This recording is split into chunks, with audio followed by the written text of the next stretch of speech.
খালেদা জিয়া ঢাকার বুকে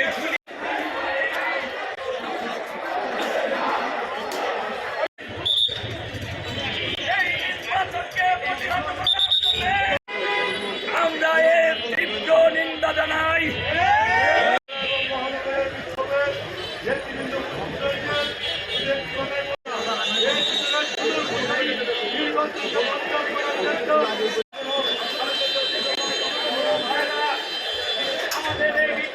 আমরা মনে করি হাদির উপর ইনকিলাবের আহ্বায়কের উপরে আঘাত নয়, এই আঘাত হচ্ছে বাংলাদেশের 18 কোটি মানুষের যে গণ দাবি।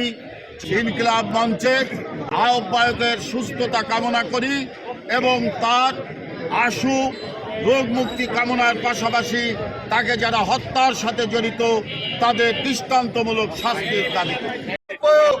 হাদির উপরে হামলা হয়েছে, আমরা বিএনপির পক্ষ থেকে এখন আপনাদের সামনে বক্তব্য রাখবেন জাতীয়তাবাদী দল বিএনপি।